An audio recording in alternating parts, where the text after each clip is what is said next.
Hello, everyone. So before I begin, I want to dedicate this presentation to the victims of state repression in Nicaragua and to those who are wrongly and illegally imprisoned as I speak. There's a blank slide that's missing, sorry. It should be the...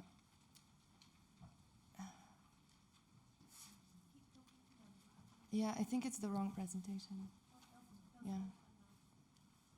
Sorry, everyone. I'll continue. So I want to dedicate this presentation to the victims of state repression in Nicaragua, to those who are wrongly and illegally imprisoned as I speak, to the memory of Alvarito Conrado and the more than 300 citizens who were killed during the protests that began in April of 2018. My presentation should in no way be interpreted as affirmative or in support of the current regime, which is responsible for committing severe crimes against the Nicaraguan people. Now, this is perfect, thank you. My paper seeks to provide a critical introduction to the work of Margarita Montealegreand and Claudia Gordillo, both of whom began their careers as photographers during the late 70s and early 80s in Nicaragua, during a period of tumultuous revolutionary change. Outside of Nicaragua and Central America, they are still less well known than their North American, European, and even Latin American counterparts. Yet, of the Nicaraguan photographers who were active during that period, these two women produced perhaps the most substantial body of work around the Sandinista revolution. And I say around deliberately to emphasize my particular interest in events, encounters, and social realities that often took place on the side of the most celebrated, decisive, or so-called iconic moments of that struggle. Also, to preface central questions that featured prominently in debates of the time around, again, the representation of the revolution itself, rather, how the revolution should or shouldn't be represented. The work of Gordillo and Montealegre, I will argue, provides other angles, other positions of viewing, a slight change within the frame, which only now, 40 years later, speaks differently to the overwhelming transformations that took place back then. Surely there is an additional argument to be made about a gendered gaze, about the ways in which being a woman and a photographer in Nicaragua at the time conditioned them. But for now, I want to think of them primarily as auteurs. The Sandinista revolution successfully toppled the regime of dictator Anastasio Somoza in July of 1979, following a countrywide popular insurrection, which was led by the then clandestine Sandinista National Liberation Front. This is a photograph of Dora Maria Telles and Leticia Herrera, two of the main comandantes of the Sandinista front. Las comandantes were photographed the day after the dictator fled and victory was declared, as all fighting squadrons headed towards the capital city, Managua, in celebration. The emphasis here should be on a pronoun that is usually misplaced by gender, the feminine las comandantes, instead of the usual los comandantes, masculine. The inextricable gender determinacy of the revolution. Now, the picture was taken by Margarita Montealegre, a fellow militante from within the front. She had started her career as a young photo reporter for the national newspaper La Prensa, the first woman to assume such a role. She joined the revolutionary movement soon thereafter, operating underground in Managua, yet with major risks involved. In those days, immediately after Somoza left, she tells me, there was an explosion of happiness. You could feel it in the air. She took these pictures from the side of the convoy that headed towards Managua. Quote, people would approach. They were seeing these people, the comandantes, las comandantes, for the first time in the flesh. Me conmovió. It moved me. Fue algo tan espontáneo. It was something so spontaneous, so raw. In the years leading up to the insurrection and its aftermath during the 1980s, a significant number of women contributed to the revolutionary cause. It was especially during this later decade that women assumed important roles in working for the revolution, trabajando por la revolución. This photograph was taken by Montealegre while embedded with the army in the war zone of the north of Nicaragua during the Contra War. As Margaret Randall, a US-born poet, feminist, photographer, and activist who spent many years working for the revolution in Nicaragua, wrote, women fought in the front lines as FSLN militants. They participated in support tasks, worked undercover in government offices, and were involved in every facet of the anti-Somoza opposition movement. By the final offensive, women made up 30% of the Sandinista army and held important leadership positions, commanding everything from small units to full battalions. In fact, the contribution of women, both in kind and in quantity, has been an essential component of the Nicaraguan revolution. I'm showing you here a picture taken during the Mass that Pope John Paul II officiated in Managua during his visit in 1983. It shows a procession of revolutionary and guerrilla fighters carrying symbolic artifacts. At the front is Gladys Baez, a historic combatant who survived the Battle of Pancasan from 1967 when troops of Somoza's National Guard ambushed the resistance group that she was a part of. She is carrying the wounded Nicaraguan flag from that battle. Women had put their lives on the line during the insurrection, and then again during the war. They put their own sons' and daughters' lives on the line, lost husbands, sisters, brothers, mothers. Despite all this, the memory of the Sandinista revolution has to a great extent sidestepped women's contributions, assigning them to secondary roles. But I'm not here to provide a revisionist account of the revolution, neither do I want to give the impression that these two women's work is confined to the revolution. Just like their lives, it transcends it, of course. During the 1980s, Montealegreand continued to document the revolutionary process and was the personal photographer of Daniel Ortega during state visits abroad. She photographed the impact of the Contra War on civilians in conflict areas.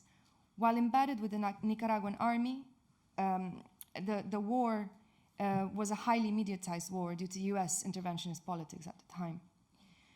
This image reminds me of Gustave Courbet's monumental canvas, The Burial at Ornans, except the focus here is not as much on the hierarchy of values, but rather on the simplicity of the event. The gestures of women whose bodies bend over, collapsing in pain, overwhelmed by a photographic event. The camera moves off script, expanding the frame. A similar gesture, a movement really, has the revolutionary leader, yet to be elected president, Daniel Ortega, captured at the podium while giving a speech, yet from the back. The focus is again the context around the primary event, around the occasion for the gathering.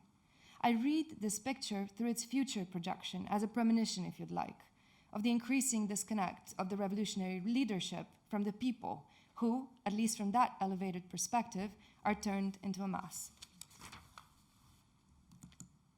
Following her return from Europe, soon after the revolutionary victory of 1979, Claudia Gordillo began to photograph the urban and rural landscape of Nicaragua, seeking to reacquaint herself with the specificity of the place and with a culture that had undergone already dramatic changes during the 2 years she had spent abroad. In 1981, she started working as a staff photographer for the Sandinista newspaper Barricada, tasked to document the Contra War as part of the War Photographers Division. She was the only female photographer within that group. Yet she continued working independently, on the side, producing a body of work that documented the substantial socio-cultural changes the country was undergoing through an attentive exploration of the everyday. A great number of the pictures published by Barricada during the war years are evidentiary. They demonstrate military prowess, solidarity with the revolution, the resolve of the combatants.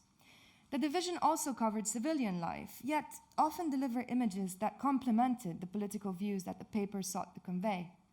Fotografía panfletaria, propagandist photography, emotional, demagogic, Gordillo would later comment. While on assignment, she carried 2 cameras, only one of which was dedicated to Barricada. She would plan her exposures economically, and while seeking to obtain the pictures her editors requested, she aimed to record as thoroughly as possible the context around those frames. Now, many of these photographs, if preserved, were buried in the archives. She recalls the newspaper showed very little interest in portraying the daily realities of life along the front line, the difficult conditions, or the lack of resources. Removed from the pages of Barricada and from the corresponding archives, Gordillo's work from this period can be viewed from a slightly different angle, one that explores her individual approach to documentary in continuity with her photographic practice as a whole. This is indeed an instance where the authorial voice can add a greater and more in-depth perspective to the interpretation of a politicized body of work. The photographer's background was in fine art photography and art history rather than journalism. And of course, the legacy of Mexico is indeed present, in particular, the influence of Alvarez Bravo, unmistakable amongst the interstitial urban spaces, making space for the lyrical and the absurd alongside everyday streets and squares. Indeed, it might be obvious to point out that a project like Gordillo's could not have emerged in a vacuum, and that she worked in relation to this larger transnational history of documentary photography, with which, like Montealegreand and like many other contemporaries, she was well acquainted. Similar to many of her contemporaries working in Latin America, she engaged with the work of European and US-based post-war documentarians, most notably Robert Frank, and the Magnum School of Social Reportage. Both photographers, Gordillo and Frank, sought to grasp the changing dynamics of class and privilege in unsettled social contexts, drawn to the outer expression of ethnic and subcultural identity. To take a more specific example, Gordillo described this 1982 street scene from Granada as edifying for the type of class conflicts that the revolution set in motion. Within the frame, the viewer's attention is directed towards the exchange of gazes between a working-class woman and a middle or upper-class dame. Elegantly dressed with a trace of lipstick on her lips, she stands in front of her former house, now confiscated, inscribed by the FSLN, the Sandinista front, mark. This, the photographer recalled, was el contexto de la lucha social, silenciosa pero real, the context of social struggle, silent but real. I've shown you here a very small selection of work, and I should note that Montealegreand and Gordillo, like many fellow photographers who were active during that time, have been for several years painstakingly trying to recover their pictures or negatives from various state archives. The majority of Nicaraguan photographers and filmmakers active during the 1980s worked on government commissions rather than on independent projects, mainly due to prohibitive material constraints and also because of the participation of the cultural sector in the revolution. The revolution was a totalizing endeavor. Nonetheless, while it provided the context for the emergence of these bodies of work, it did not circumscribe it entirely. As I hope to have shown in this talk, alternative narratives underwrite this documentary material, and they can be revealed perhaps by looking askance towards the margin of the frame or behind it. Thank you.